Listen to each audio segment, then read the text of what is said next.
Cool. Enjoy the session. Thanks, Marie. Enjoy your breakfast. Thank you, Marie. Practice with Shen. Yeah, that's what we're going to call this. Yeah, have you had your breakfast? Oh, you intermittent fast though. No, I actually stopped doing that. Okay. But I haven't had breakfast. I'm just having a coffee, which is kind of nice. Okay. Oh, the attendees are filling in. Hi, everyone. Thanks for joining us. If you can, just give us a few minutes. We'll get started. Oh, wow. Look at this. Shout out to Britt, our regional coordinator, and David. Yeah. Oh, you have to meet him. David, yeah, I don't know. I know Brittany. Yes. No, David, I just got in contact with. He's in Malaysia and super into alternative proteins. So. Ooh, cool. Yes. Oh, my friend Naomi is here. Good. Oh, David just said hi there. Oh, yeah. Oh, so they can submit. Okay. While we're waiting to get started, we'll wait one more minute. Go ahead and if you want, jump in and introduce yourself in the chat. And also, if you have any questions that you want to make sure we cover today, ask them anytime. I'm going to be checking in on the Q&A and the chat channel regularly to make sure we get to those questions. It looks so official with the microphone. I know. I've gone all in, guys. Got a mic. Okay. So let's get started. Oh, Matan Luri wrote, so what's today's talk going to cover? Well, lots of things. We're going to be talking about the future of food. We're going to be talking about post-COVID dynamics in our food system and all kinds of future forecasting from one of the, world's foremost experts. So stay tuned. It's going to be exciting. All right. We're going to cover alternative protein too, and the kind of prophets versus wizards ideologies that we love to talk about. We need a word that in-between word, but we'll get to that. Okay, so good morning, good afternoon, depending on where you are in the world. Welcome to this edition of Christine and Guests. I am Christine, and this is the forum that we use in Thought for Food to kind of invite some of the really cool and interesting people that I've had the pleasure of getting to know through the years who come from my network. And today is so exciting because we have Shen Ming Lee, who is not only a friend and an amazing, TFF champion, but also one of the world's youngest, foremost experts on our food system.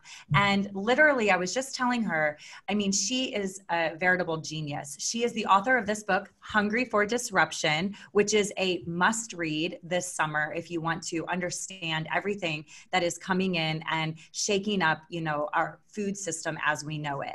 And like I said, a veritable genius, because I can't even tell you how many people come to me and say, Christine, I'm so interested in learning more about food and agriculture. Where do I get started? This is a whole new, area for me. What do I do? And this is the book to go to. This is your primer on food and agriculture and innovation that's coming in. So like I said, go check it out. It's on Amazon, and we are here today with the author. Sorry, Shen, I needed to do a shameless plug.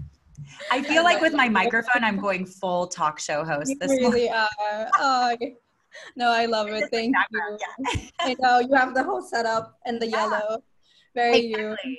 Yellow's supposed to emit positive vibes. So I'm trying to bring positive energy into the world and into, this, food and agricultural system, because we all know it really needs some big, game-changing solutions. Before we dive into the topic at hand, I want to say a heartfelt congratulations from all of us at TFF for completing your studies at Cornell University, one of the top ag schools in the world, where you studied actually hospitality.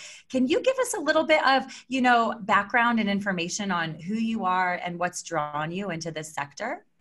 Mm-hmm. So yeah, thank you for all your kind words. You've always been too kind and super supportive of me. And, I love always having a conversation with you and chatting. So thank you for having me.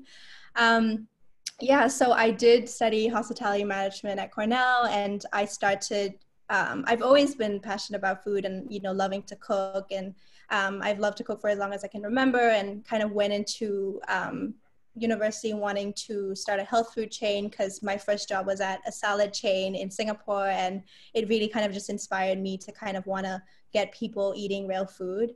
And so I think once I got to Cornell, you know, I did all the classes in restaurant management and food operations and stuff like that. And I definitely was in the right place for it. But I think once I got to Cornell, my perspective of food really evolved over time, because of a variety of things, just kind of taking classes in food science and food justice, food insecurity, really kind of learning about how our food system was changing and how technology and science was going to have play a role in it. I joined a group called Cornell Venture Capital, and we worked on an agriculture tech project, and that was really what opened my eyes to just how technology and advances in science were going to help us to, you know, reimagine a very broken food system. And so, yeah, I think from there, food just became a lot more than hospitality to me. You know, it became a lot more, and I knew that the food system was going to drastically change, and it had to change in the coming decades. And I wanted to be kind of part of that change. And I was just kind of following industries early on, like alternative protein, you know, the Impossibles, the Beyonds, indoor farming, like companies like Bright Farms and Plenty. And so I was always kind of curious about all these spaces and how, again, like technological innovations would play a role in the future of food and how necessary they would be to really shake things out. Mm-hmm. So yeah, that was the start of my journey into this world. It's a very exciting world. Similar in that regard, because also my draw into food was like around the innovation side of things. I mean, it's literally like, what is a farmer in today's world? You know, there's like a model that people have in their heads of farmers, whether it be a smallholder farmer or a big corn farmer in the US Midwest. But like now we have urban farmers, we have farmers that are like creating food in fermentation tanks, etc. Yeah. So it's really like everything that we know is changing about our food system. And I think it's really interesting how, you know, you entered this space based on like a passion for food and cooking and hospitality, right? And have come, you know, to be like really this expert in the disruption happening. And in that regard, I want to ask you, I mean, in your book, you cover some of the like major themes of disruption. So you're talking about the digitization and automation of farms, about novel farming systems, about re-engineering our food, and about streamlining the global supply chain. All of these issues have like really come to the fore when we're thinking about our COVID world. I mean, I've been reading so many headlines about, you know, broken supply chains, farmers like plowing vegetables back into the soils and dumping milk and eggs. At the same time, we're seeing more and more interest in plant-based food sources. And a lot of people are speculating it's a result of COVID. So I'd like to just hear, you know, what your kind of reactions are to, like, you've been interested in the changes coming into our food system for many years, but like now more people are interested. And what's your reaction to like what COVID is bringing, you know, to the table in terms of change and disruption? Yeah, I mean, so much, but there's a lot of silver linings, I think, because you mentioned a lot of, you know, really important, not trends, I will say anymore, but, you know, shifts that are actually happening in our food system, for instance, away from industrial animal ag and towards more kind of self-sufficient and resilient and flexible food systems that have been kind of a long time coming for a while, that we've been talking about in the food and ag world for a long time. But I think that COVID has really, you know, revealed a lot of the brokenness and kind of brittleness in our food system that is bringing to light a lot of these issues. Yeah, and I would say I really agree with the points that, you know, we do really need a lot more of a decentralized regional and local food system, and, you know, these food hubs that aren't overly reliant on just a few conglomerates as well. And I think that's really revealed a lot during this time where there is disruption. So for instance, you know, an example is just the meat processing plant closures in the US. You know, when Smithfield, the largest pork processor in the US, had closed just one of its pork processing plants in South Dakota, you know, that in itself represented about 5% of the US's pork supply. And that isn't small in the grand scheme of, you know, supply of pork in the US. So that just makes you think, how does that happen, you know? And the goal really is that we're seeing now is to create more resiliency to these shocks, to create more, you know, regional, local, diversified, decentralized food systems, so that, you know, one disruption isn't a massive deal compared to, you know, a more kind of decentralized food system. And then you also brought up a brilliant point, which is that we're seeing unprecedented amounts of food being wasted, because of this disruption in supply of food going from farms to distributors to food service, which is a space that almost disappeared, when COVID hit, right? And that left tons of farmers having to throw away their produce, and we had to euthanize animals because we didn't have enough labor to process the animals and the meat. And another reason is also that, our supply chains and manufacturing infrastructure and capabilities aren't really flexible enough to kind of easily convert these food products to retail formats and packaging, from like more food service for restaurant, cafeterias, schools, that kind of thing, despite retail sales, rising significantly since we're all being home. And so this is just the huge paradox, because you have all these food banks as well not having enough to feed people who need it in the US, that there were just lines and lines outside of food banks. And so there's just clearly this gap in our supply chain when we get hit by a crisis. And so another part of building more resilient systems is to build more flexible production and manufacturing capacity and structures that can really help manufacturers and producers switch easily and redirect food where it's needed when you have unavoidable disruption like a pandemic, right, that hits our food supply chain. This is a really important point, because that is how nature works. In fact, is like through diversity, you build resiliency, and we've actually built for efficiency, right? And our just-in-time supply chains have done a great job thus far of, feeding 7 billion people. I mean, that's not true. It hasn't done a great job. I mean, there's definitely malnourishment and hunger and, obesity all coexisting, but we've been able to grow our population, right, to 7 billion people, in a large part due to the efficiencies of our agricultural system and to the, positive externalities that came from the Green Revolution. That said, I think there's been a plethora of negative externalities that have come along with it, and these unexpected shocks to the system, such as a pandemic, are showing that, we can be very, very vulnerable, and there needs to be more than efficiency that's cooked into, how we're growing and supplying our food. The other thing you mentioned, silver linings, that I think is really interesting is, we at TFF have been kind of talking about a lot of the stuff that you just mentioned for a while, right? The fact is we need homegrown innovations. We need kind of this decentralized approach. Food is like at its core, very like cultural and very, locally relevant. And so what we try to foster is like how to enable that through global innovation collaboration, right? And fostering like a community that can help share knowledge and know-how, et cetera, to accelerate the speed of innovation in diverse localities around the world. I think that's one thing. I think another thing is really just like how we can think in systems. And that's a silver lining that's come out of this. We've been talking about systems thinking for so long, and nobody really like got it or, was really like forced to think about that. But it's been an aha moment, I think, for many people around the world to say, oh my gosh, like these systems are all related. When schools close, kids don't get fed. When there's like bans on travel, food doesn't arrive. Like all of these things like suddenly became very real for people.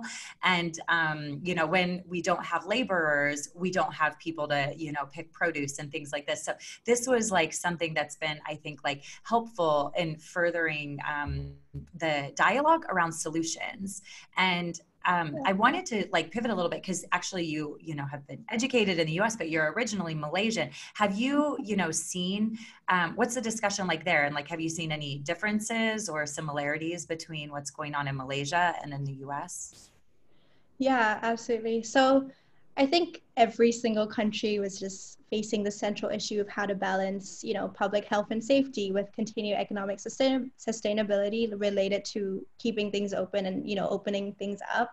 And I think, like a lot of other countries, a sufficient food supply and food waste becomes an issue when so many manufacturing and distribution hubs are being, affected and slowed down because of the need of socially distanced operations and things like that. And in Malaysia, right now, things are actually much better, and a lot of things are opened up, and people are going out now and wearing masks, socially distanced, because we don't have more than, 10 new cases every day, which is awesome here. But I think definitely before, the restaurant and beverage industry was really suffering much is the same as a lot in the US. And, they were really kind of pushing for the government to reopen a lot of the operations in Malaysia. And so they decided eventually to reopen in about early May.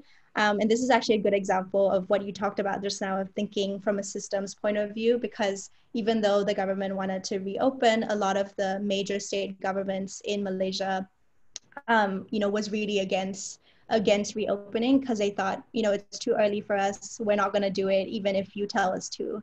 And so, among some of those major states were states that were really essential for our food system. For instance, like I live in the state of Selangor, and it's a big food manufacturing hub. And there are, a lot of conglomerates like Nestle with operations here. And then you have another state, Penang, that's a distribution hub. And so, the reluctance to open by just some of these major states because of, again, limited manpower and stuff like that, is an issue, because when all of them don't open at the same time and they don't coordinate, and they're not talking to each other, you have these broken chains in the food system. And so, when you're thinking about reopening, it's also how a different states open concurrently to prevent these disruptions. And just, I didn't even think about that angle of it, of like the supply chains in food are so complex. I think even more than people realize. It's not as straightforward as like you grow your food, you go get it packaged and you sell it. It's like there's all kinds of movements, and like you said, like everything needs to be coordinated. And yeah, that's really, really fascinating. As you're mentioning these states, I'm getting nostalgic, because as you know, we were supposed to all be in Malaysia this year for our TFF summit, but unfortunately COVID got in the way, like it did for so many things. But I can't wait to come back and, visit your beautiful country. More watermelon juice all day, every day. Oh my gosh, watermelon juice. If anybody who's listening, like the secret to life and vitality, watermelon juice, it's amazing. I was drinking like 5 glasses minimum a day there. Oh, yeah. Good stuff. And so I think like Malaysia's food culture is absolutely amazing too, because it's like, again, something we love, like diversity coming together all in one place, because it really is like all this mashup of like all of these different cultures in Malaysia, and the food is really indicative of that, like so diverse, so delicious. And you go in these food halls and can just eat yourself silly, huh? So glad to be back. Well, I want to chat with you a little bit about something that I know is like a deep passion of yours, again, also of mine, is alternative proteins. Yeah, and a high level overview of like what you are obsessed with in this space, and kind of what you see happening, because I think hopefully all of our listeners and viewers have heard about Impossible Burger and Beyond Meat. What's coming forward after these guys? Yeah. So I think there's still a lot of, things that need to be worked on moving forward in the alternative protein industry.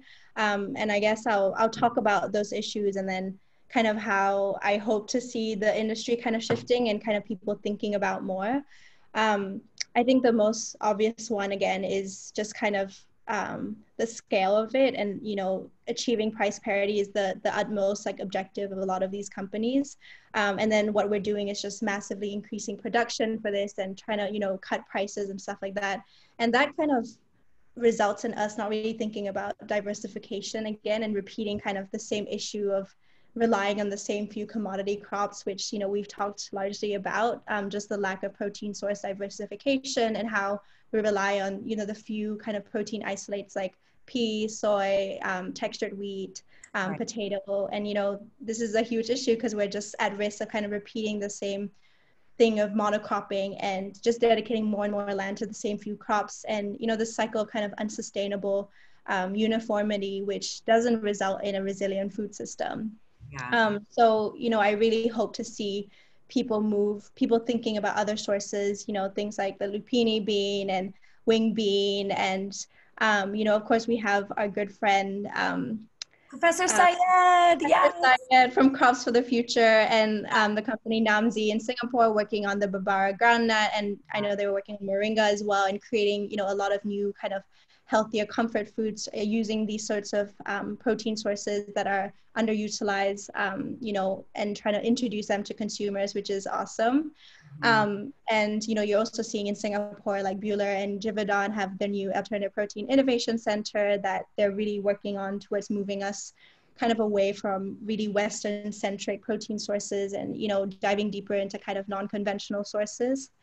Well, I think it's fascinating because like Asia has actually been leaders in the alt protein space for like ever, right? With tofu, and this has been kind of a thing. So, and now you're seeing this kind of epicenter of innovation and alternative proteins emerging out of Singapore, for example, and other parts of Asia, like China, big interest there. So like, why is this? And do you, you know, what are you hopeful about with what's going on?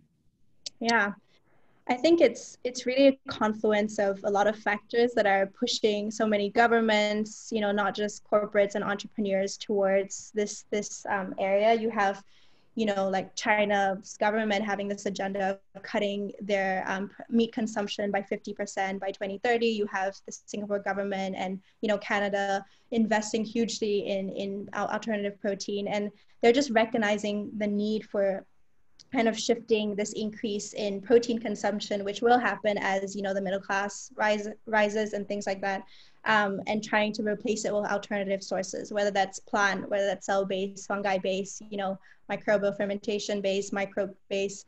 So I think it's Options, with COVID, pardon?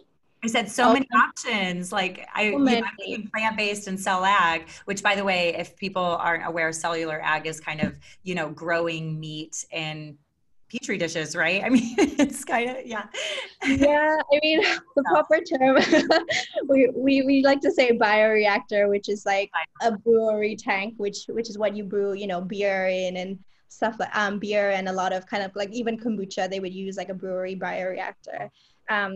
Yeah, so there's so much that is yet to be explored. You know, there are thousands of fungi species. There are millions of microbes in the world that we haven't even discovered yet, you know, that pertain to different flavor profiles and isolates and just like different functions as well. If you think about different things like texture, like fat encapsulation, like, you know, protein optimization, all kinds of things that we just haven't explored yet and thought about, right? And this is why, like for me, I get so excited. Like I'm literally like, I want to jump up and down because it's not just the like, you know, oh, creating a new food product from alternative protein sources. It's like the whole like innovation ecosystem around this. Like first of all, animals eat, you know, protein, they eat crops, right? Now it's like replacing animal feed. There's the whole like pet food market, which I learned recently there's like more pets than people in the world. So it's a huge market opportunity. And like you said, kind of the way that we're producing commodities right now, like the main commodities in, let's just take like the soy, the corn, the wheat, the rice, right? Which are the primary consumed crops. A large part like corn and soy go to animal feed. And now there's a new set of like plant-based alternatives coming in, such as pea and wheat and potato. But also, you know, there's a risk of monoculture. And so there's this plethora of like options that we can be discovering and looking into and enabling. And that is like, for me, like, hey, innovators of the world, jump into this space because there's millions of species of fungi, did you just say, that we could be potentially using? Microbes. I mean, this, like, yeah, and enabled by like powerful technologies like AI, I'm guessing people can just like start going in, like understanding the functionality of all of these different, you know, species and varieties and like figuring out what do we do? How do we mix them? How do we technify them? How do we bring them forward into products that are useful for these like markets, be it human, animal, pets, etc. So it's really exciting. And now I understand so much investment kind of going into catalyze space. Yeah. But and there's you know, Just the company that creates the plant-based egg product using monk bean protein, and they started with Mayo as Hampton Creek, but they have, you know, this like plant DNA library where they are really, you know, leveraging AI to find the components of meat and other, you know, animal derived products and seeing where they can find that exact same profile of, you know, function, flavors, and molecules in plant-based sources, which is what, you know, Impossible Foods did. It's what Just is trying to do. And so there's just so much potential still to find, all these things and just go beyond the same commodity ones that, you know, also are limited in the sense that you really have to process these protein isolates and kind of incorporate things like flavor masking agents, additives, flavorings, you know, a lot of sodium, and it's ultra processed to make them taste really good that consumers, you know, and the masses will want it. And that also means kind of limited product range, right? Because a lot of the products we're seeing is just minced products and not kind of whole muscle cuts of products, which like, so that texture percentage is a huge I mean, there's so much to do. And like the couple of things are like jumping out to me in what you just said, which is one, like the opportunity to leverage beginner's mindset, which is like one of the attitudes that we really espouse in Thought for Food, which is like, you don't have to necessarily be an expert with years of experience in the industry to come in, innovate. And in fact, it sounds like right now, what we need are people who come in with fresh eyes, right? To look at these problems and say, how can we solve them in new ways? How can we find new types of approaches and solutions? And, you know, bringing in a bit of a new mindset because like, the challenge is brand new. Like it's uprooting everything we know about our food system. And I remember we were talking to Scott May from Mista, which is like a San Francisco based food incubator. And he was telling me that like with pea protein, for example, when they do the isolate, right, that goes into plant-based, you know, meat alternatives, like something like 80% of the pea is wasted, right? And so, that's a question too to innovators. It's like, what do you do with the rest of the pea? Is there a circular economy, you know, type solution that we could be looking into? Can we be breeding peas to have like higher expression of protein so we don't have to waste much? I mean, I think you can look at these problems in so many different like ways and different vantage points and say, I want to solve this, which is super exciting. So innovators watching, like this is a field to jump in and, you know, start with like this book if you shameless plug again and and then like I think look for all of these like hidden problems and opportunities to solve because I think you said it's not just about, you know, a new consumer food product. It's like also this whole like, you know, supply chain, like what crops we're growing, how they're grown, the business models around them, you know, making those better and more circular and inclusive. It's about, you know, the technology that can enable scanning for nutritional properties, textural properties, all of those things that we, you know, are looking for and want. Very cool.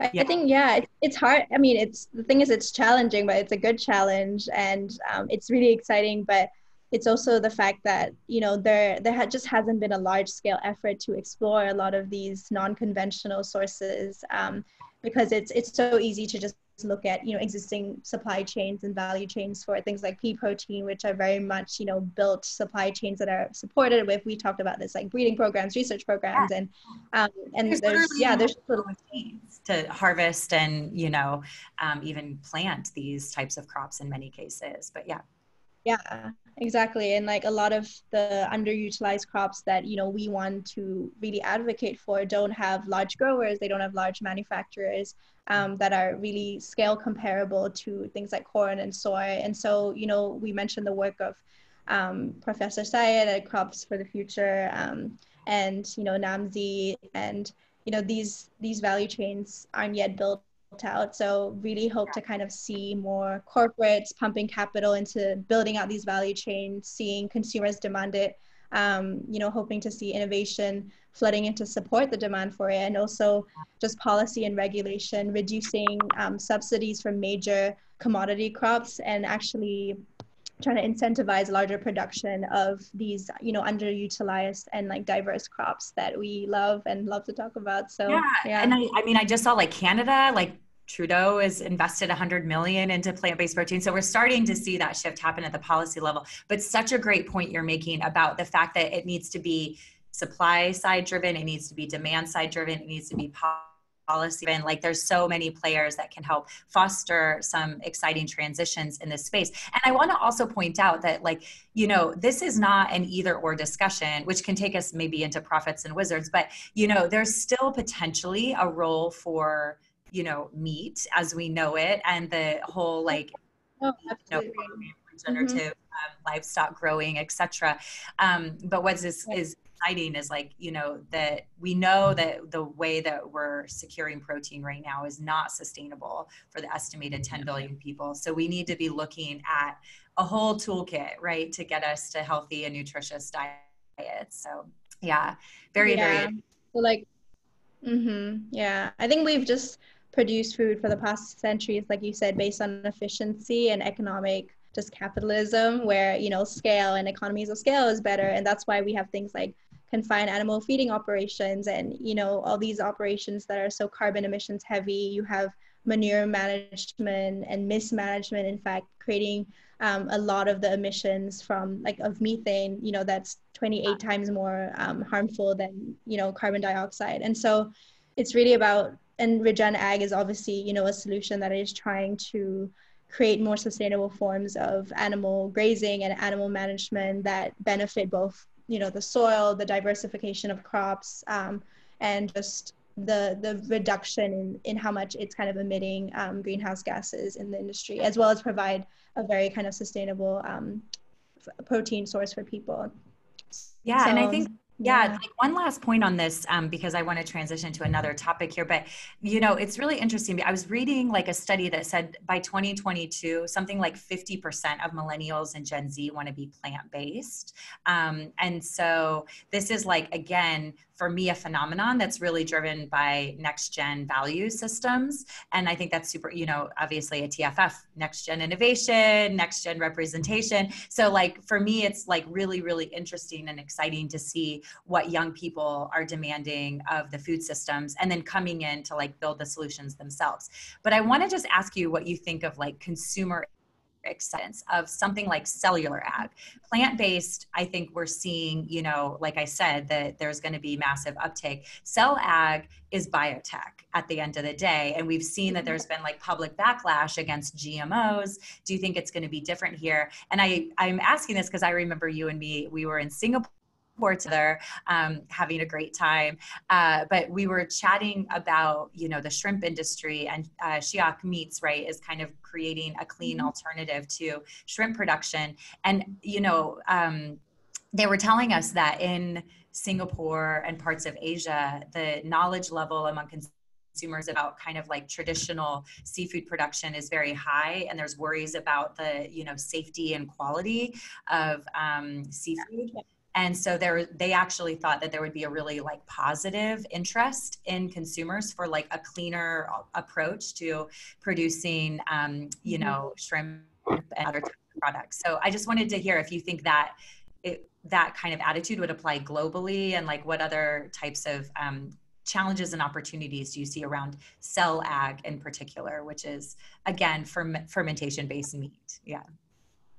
Grown in a it's a lot for me to speak for the whole world. I can't speak for the whole world for sure. But I think, again, there is definitely so many things like you talked about, the seafood industry and shrimp. And there's, you know, this Div 1 shrimp virus going on now that's pushing a lot of the seafood industry to look at, you know, alternative forms of growing shrimp and, you know, really kind of bypassing a lot of these zoonotic diseases that come from animals.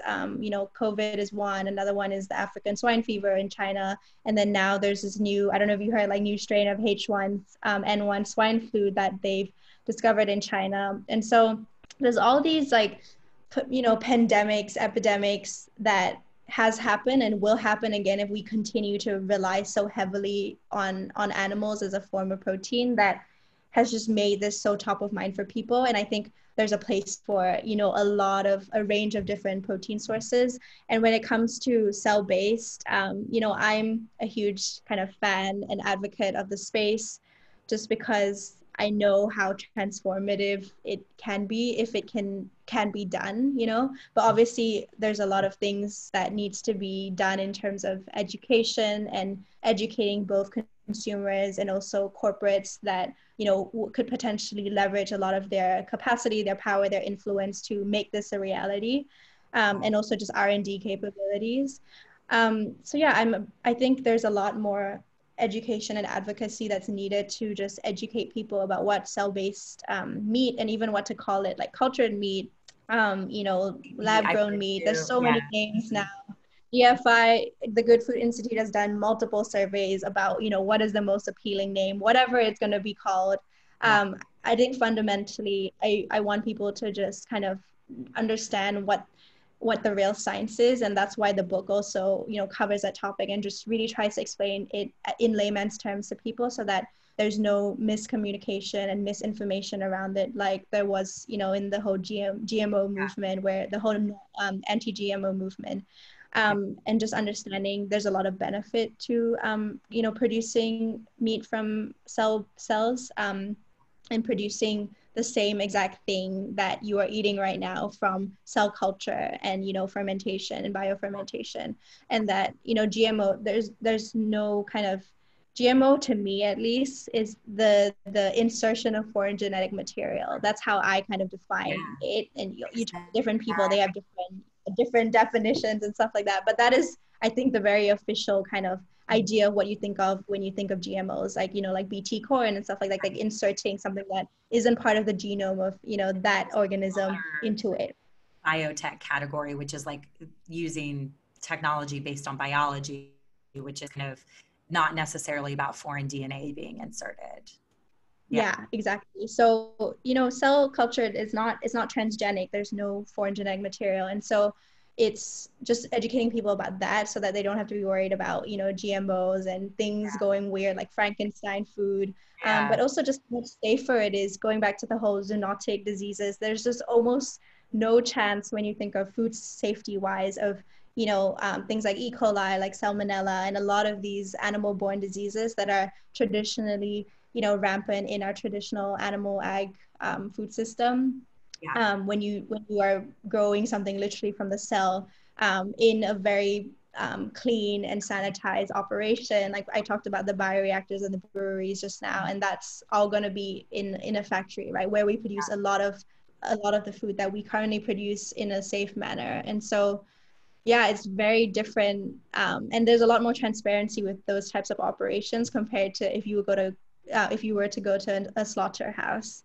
You know, totally. That's the reason why they don't even let people go into slaughterhouses. Whereas I'm pretty sure, you know, this industry will really pave the way for more transparency when it comes to the meat that we're eating. And, you know, a lot of people in the States will happily let you, you know, have glass doors and let you see what they're doing, because it's perfectly safe and ethical. And well, which actually it's a lab. It's a factory. It's a factory, yeah. Well, and that takes me to the next line of questioning, because Wizards and Prophets, right? So you and I both read the book by Charles D. Mann, The Wizard and the Prophet, and we had a super interesting conversation a few weeks ago. I don't know if you remember, we were chatting one night about the fact that, like, in this world of sustainable and inclusive food systems, there's like a lot of people that are, you know, thinking about this day and night, and we're part of that, you know, world. But there's almost like two camps, right? And there's like the people that are like, okay, to get to ultimate sustainable and resilient food systems, we need to like focus on regenerative practices that are almost like back to the land, right? Like, let's move away from the lab and focus on, like, you know, really the soil, the, you know, biodiversity, the integrated production systems, et cetera. Almost like a pastoral, you know, view of how to get to sustainable resiliency. Then there's like another camp in there, which is like, how can science and technology and innovation take us to more efficiency, but also more sustainability and inclusivity. And, you know, we can start to do some of this stuff in the lab versus in the field, you know, and save our land for non-agricultural uses. And so we were like having this interesting discussion, right, about like how almost, you know, within these camps, there's almost like not a lot of communication between the two sides, and how, yeah, if you will, these are the wizards and prophets. So I'll I set that up, maybe a little awkwardly, but maybe you can explain a little bit what wizards and prophets are, and then what you're seeing as a phenomenon in the food system in terms of these two types of approaches, and where the future might lie. Yeah, I mean, you've definitely covered it. So, given us a good idea of the two camps, at least in food and ag. But, profits, again, goes back to the whole idea, we have natural resources, let's conserve it, let's not mess with nature. That's basically that profit camp. And, not really, also you tend to find a lot of the people who are strong advocates of regenerative agriculture and kind of going back to traditional forms of farming in that camp, because they don't believe in messing with nature. And also all the non-GMO people are there. And then you have the wizards who, believe that we can game the system, we can game nature, we can, expand the resources on our earth if we just use technology and science, because it's possible, right? There are unlimited resources. And then all the, GMO people, all the kind of tech science people are in that camp usually. Yeah. And, it's a very good framework when you look at a lot of different industries, particularly food and ag, where you've just described the kind of two camps. And I remember in that conversation, it was always it was are you kind of, pro science and tech, or are you pro regen ag? And, obviously our conclusion, us being people that like to collaborate with everyone and believe in, multi-stakeholder engagement and collaboration. Multispectral we, both of us, yeah. And, I don't think both of us are on either side, because we know both angles, we know what both sides are trying to argue and what they're trying to achieve. And at the end of the day, both of us are pro just better food and ag, right? What it takes to get to a more resilient, sustainable, connected, innovative food system.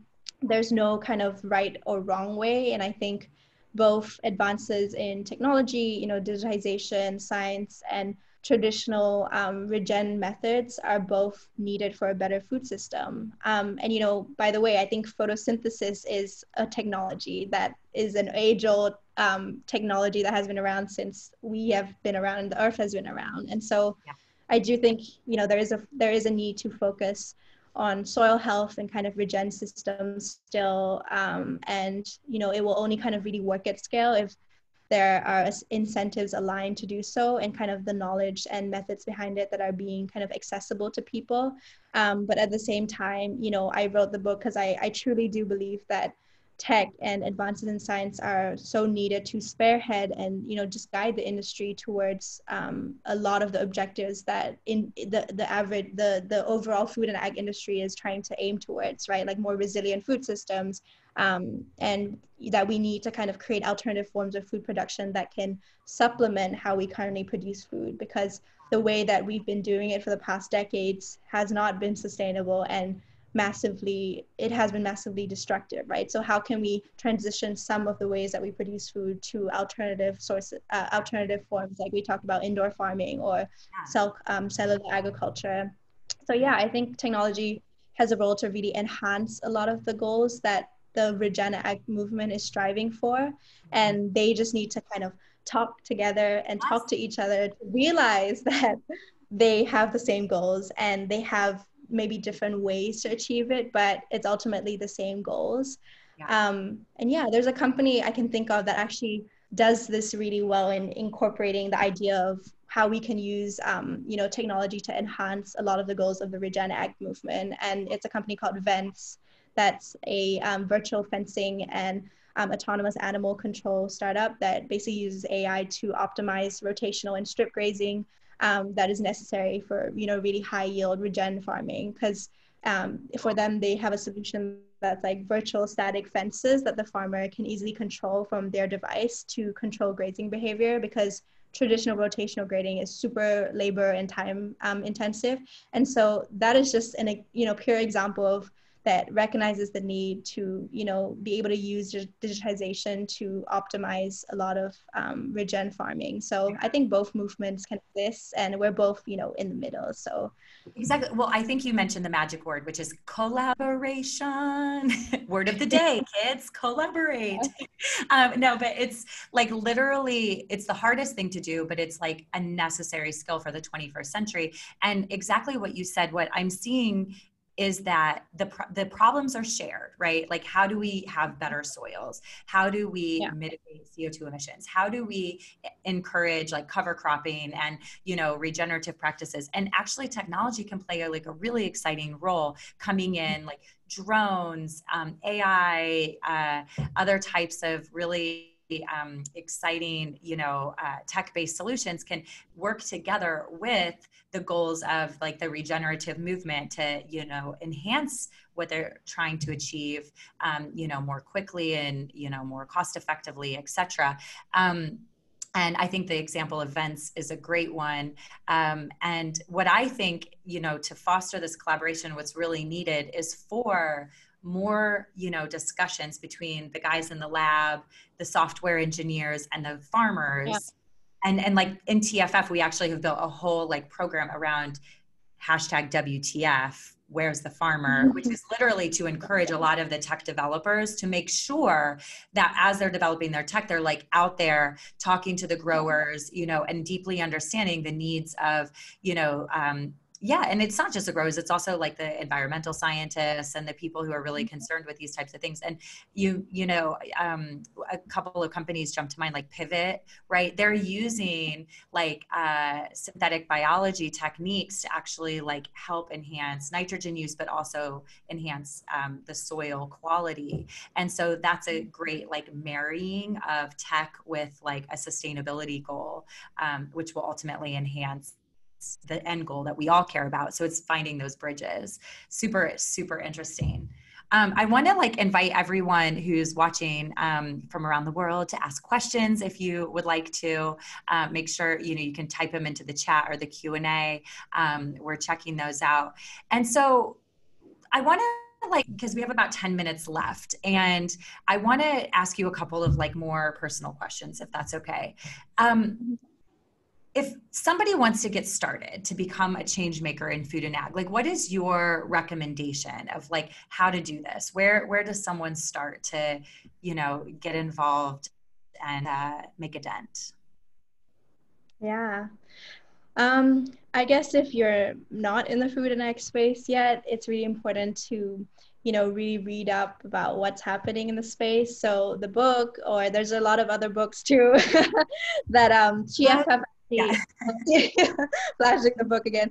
TFF has a good, I remember you guys put up your Christmas reading list or Christmas gift list that had a lot of good books. Like Michael Pollan is an incredible author that is always, you know, having a pulse on food system change. Omnivore's Dilemma was one that really also like gave me a lot of new thinking. So that's another great one to start with. Yeah, I love that book. And I think that was the book that really got me super charged up about this space when I read it a while ago. And yeah, always that's like a go-to book. Yeah, Dan Barber's like The Third Plate is a good book. One that I've recently read is by Dr. Mark Hyman called Food Fix, and you know, how to save our health, our economy, our communities, and our planet one bite at a time. And it really gives you kind of a good idea about how all these different parts of our world are intersecting, how all these different facets of our life are intersecting, right? And so with food and ag. So yeah, I think education is such an important part, like we always talk about, before you can even kind of advocate for it. And so and I feel like this is necessary because there's just so much information asymmetry and kind of polarization if you only learn about one camp or one side of it. So yeah, really understand both sides of any kind of argument before I think you will be in a good place to be able to make change in the space. Because you know, being polarizing and kind of just saying, oh, we hate GMOs just doesn't get you or anyone anywhere, right? It's like you have to have a conversation with people, and you know, in order to have all stakeholders on board and aligned. And so yeah, I think the next step is just have a really collaborative and kind of open-minded mindset when it comes to talking to so many different types and diverse people and stakeholders that you mentioned, you know, people who are scientists, who are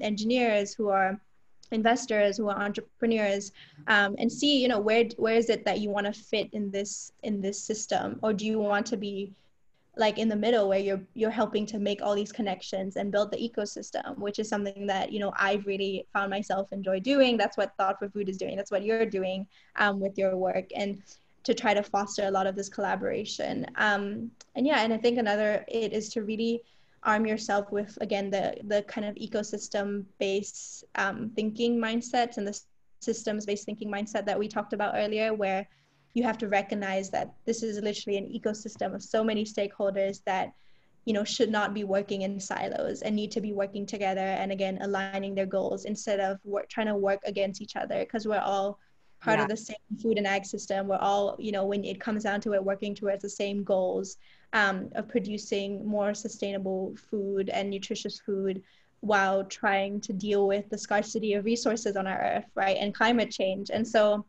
it just really boils down to that. And so when you have that mindset of being collaborative and open-minded and not being polarizing, I think that's when you can really move the needle when it comes to, you know, advocating for what is really needed and what needs to be done in the future. Absolutely. Yeah. No, that's really, really interesting. We had a question from someone in Myanmar who's like, wants to get involved in a food business with internationally acceptable quality, and wants to know, like, where do I start from zero? I think you like outlined a great roadmap here. And I'd also like to do one more shameless plug, which is a great way to get started is also like Thought for Food and similar programs, right, which really do provide support around ideation and acceleration of that idea, you know, to turn into a viable business. Yes. So I do think accelerators and incubators are very valuable in this area that will really help you connect to all the stakeholders and, you know, really kind of poke holes in your business that need to be poked and validated, and, you know, running through you a lot of the processes that you need in terms of innovating, in terms of building teams, in terms of leading teams, in terms of scaling a product, you know, and all those things like sales, marketing, that, etc., which Thought for Food does, so if you join their program. So yeah, I think those are absolutely necessary, and just talk to as many people as you can about what you're working on, right? And just try to network. And I mean, I hate the word network, but just try to find as many people in this space that are willing to, you know, give their thoughts about it and kind of give you feedback as well about what you're working on, because I think it all adds up to, you know, helping you. So, and going back to what we started the call with like the silver lining of this tragic situation is it's actually like a great time to network, but like to go learn and attend a lot of like virtual meetings are happening that are free, right? And they're really focused on a lot of the topics, you know, that can help innovators chart like, you know, a path forward by finding a problem to solve and understanding the ecosystem. So I do think there is, a lot of opportunity right now. So Naomi Wang wrote, "Hi, Shen and Christine." Hi, Naomi. So she said, "Thanks so much for your insights and sharing. As a newbie in food and ag, I'm wondering what your thoughts are on the status of food security and food and ag issues within a broader climate change agenda narrative. Is it being talked about enough or in the right and relevant ways? Why or why not?" That's a great question. Shen, I certainly have some thoughts, but what do you think here? I mean, there's just not enough being talked about in the wider kind of climate change agenda and climate financing conversations. I think there is more now, definitely. Like, it's becoming, you know, with the UN, they're definitely making an effort to recognize that food and ag is a massive source of global greenhouse gas emissions, you know, up to like 29%, that is not being talked about as much when you think about the grand scheme of it, and how this industry, you know, well, if even like the animal-based industry itself is already more than the entire transportation industry, right? And so people are really recognizing these things now. And but I think traditionally a lot of the conversation was on clean energy and, you know, green energy and transportation. And so I think the reason why, though, is because food and ag is a very complex space that's hard to understand. And it's also one of the most non-digitized spaces, which is the reason why I think it really wasn't on people's radar yet. And in people's mind, you know, they just think of a farmer in a rural area, like rural growing stuff and farming. And so I think the perception of food and ag and its ability to be transformed needs to be spoken about more, and just the possibilities and the problems that exist in it, and just be strongly advocated for on the wider kind of climate change agenda and narrative. Yeah, so I hope that there are more people that will really make this connection and tell people, even though it's, you know, it's hard, like this is a hard industry and it's complex, it's very interrelated, but it's very worthwhile to understand it first and then be able to, you know, make the changes that in the end have a huge impact. Yeah, totally. I mean, as we say in TFF, like all of the problems are actually opportunities that, you know, we can jump in and solve. And I think like back to the point we were talking about earlier about systems thinking, right? It's like, for me, the reason I'm into food is, you know, because to me, it's the biggest single lever we have to solve all of these like interrelated issues, climate change being, you know, one that is very present and, you know, something that's on all of our minds. But if you think about, you know, food security, climate change, economic development, women's empowerment, even things like war and peace come down to food. If you look at like, you know, the refugee crisis and all of these kind of like, you know, recent conflicts we've had, a lot of it started because of famines or because of, you know, insecure food supplies. And I think like these are the kind, and also when you look at like things like economic development, which leads to, you know, massive, you know, like long-term ripple effects, right, in economies and in developments, et cetera.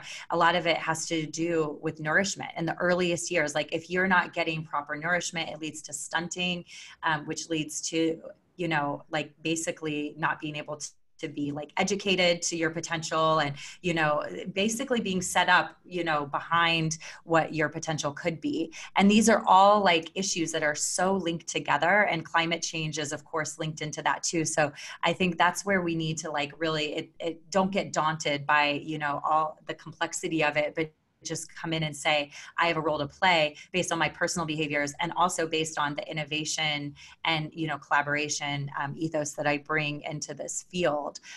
Because that again will create these like ripple effects through all kinds of areas. So Nada wrote to us, what are some of the impacts of COVID-19 on food safety and security? Do you think organic agriculture is not sustainable to food security and safety, especially after the pandemic? Very interesting question.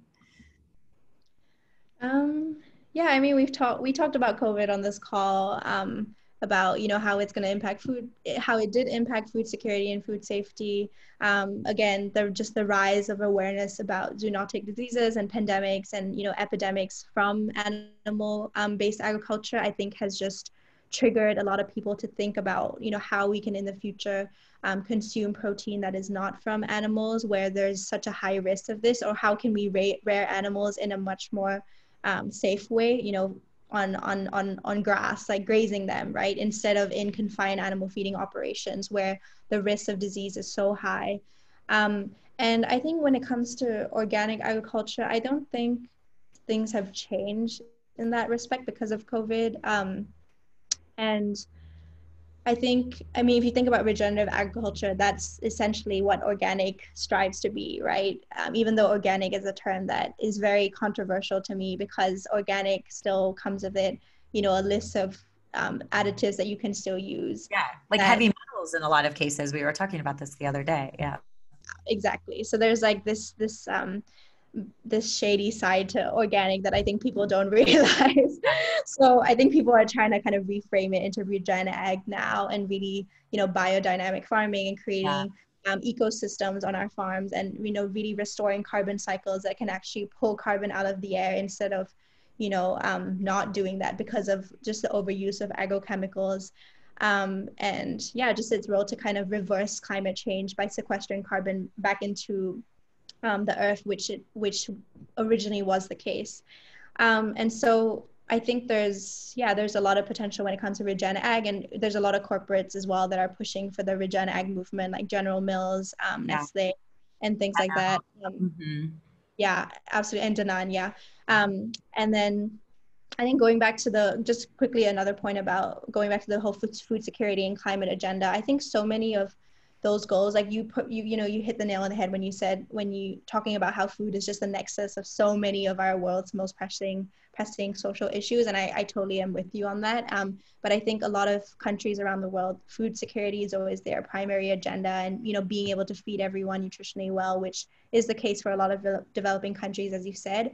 But I think they'll find that the climate agenda is very much linked to that, and a lot of the things that they need to push for and pump capital and time into will also serve the climate agenda, right? For instance, like indoor farming, you're being so much more efficient for this, emitting less in terms of, well, it depends where you are in terms of electricity and things like that, and the climate and stuff like that, but it could potentially be more efficient, and also, per ounce of food result in less climate emissions. And so I think so it's all interlinked, which is why I always say it's, food and ag is hard and it's complex, but once you understand this web of interactions, there's just an endless amount of opportunity there, which is also why I love being in this space. I know we're like out of time, but just like a couple more minutes because we have a couple more questions. But I think that, what you're saying is like super, super important. And I think the cool thing now is we're able to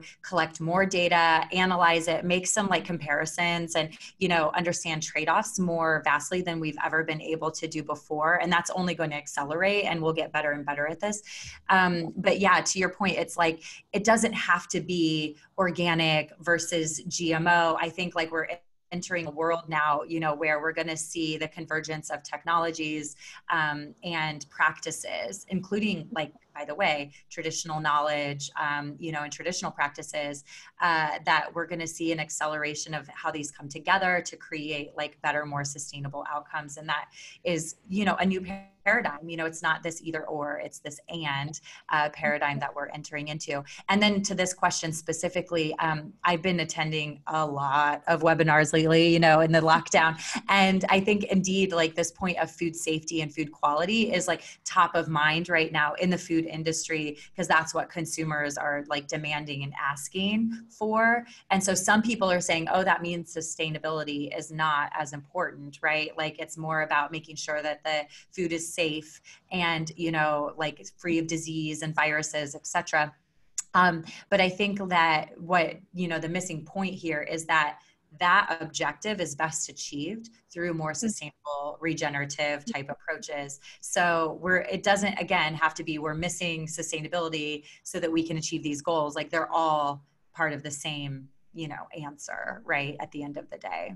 You can be part of both movements, again, or both sides, or you can be in the middle, so less polarization. And the middle isn't a compromise. It's because I don't want to get in people's mind that we're like compromising. It's a better place to be. It's actually a more fruitful. It's a, what do you say? The sum is greater than its parts kind of thing. So I think like that's the place where we want to get to. I know we're here like at the end of the hour. And it is like always just such a pleasure. I really think we should do more of these more often, because it's just so energizing to hear from you. And anyway, one last shameless plug. If you have time, it's summer, here in Europe and in the Northern Hemisphere, but, if you have time to go grab this book, Hungry for Disruption, it's a great, quick, but insightful read that is just exactly, I think, what the world needs right now is like an understanding of all of the exciting disruptions coming in to shake up our food system and, bring new values and mindsets and approaches into an age-old industry, so that we're prepared to get to these win-wins. So thank you so much. You're amazing. Enjoy. Thank you for and I'm sure of it. So, and it's been lovely to speak with you as always. Love speaking with you. Well, big heart from TFF, and we'll be in touch soon. And anyone who has further questions, don't hesitate to get in touch, and we'll make sure that those get addressed. So thank you guys. Thanks for having me. Bye. Bye.